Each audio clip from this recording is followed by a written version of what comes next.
talking today about giving back and how I believe in the principle of giving back to the world that we live in. That can come in a myriad of different fashions. I know people who are the quote-unquote tree huggers whose work I really support. The ones who volunteer at their kids' school, very, very cool. Just any kind of thing where we give back to the world that we live in. And I'm looking at another thing in my journal here. As part of my childhood dream. I'll share this with you. You guys will be very excited about this. I always wanted to be the center of attention. I always wanted to be an actress.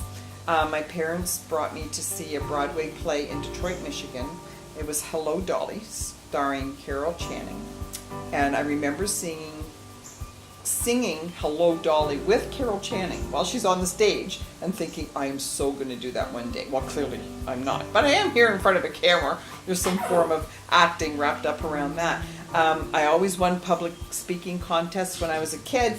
I just seemed to be good on my feet in that respect. But most importantly, getting back to giving back to the world that we live in. Back in the day when I was a kid, Jerry Lewis always had the muscular dystrophy telethons every Labor Day weekend, and my parents could not tear me away from that television as I watched Jerry Lewis cry, speak to young children and their families who had muscular dystrophy, and the panel of celebrities that are answering the phone, taking donations from people. I thought that was the coolest thing ever.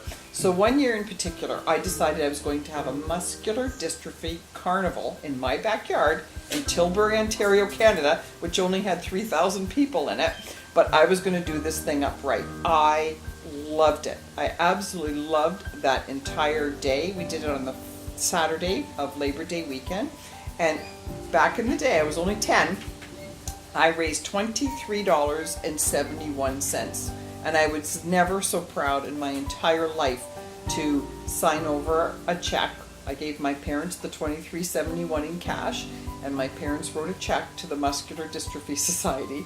And to this day, when I revisit how brilliant I felt, how beautiful I felt, how much I contributed to the world that I live in, I felt, it still brings tears to my eyes. So I ask you, not because I gave you this grand story about how Beth made $23.71 for muscular dystrophy, but I ask you to see and dig deep, feel how you can give back to the world that you live in. It doesn't have to be monetary, not even close. Just something you can do to give back to the world that you live in. Because we are all connected, actually. We're not separate. We're connected. The more I do for you, the more you do for me, the more the world does for me, the more I do to the world. Give that some thought.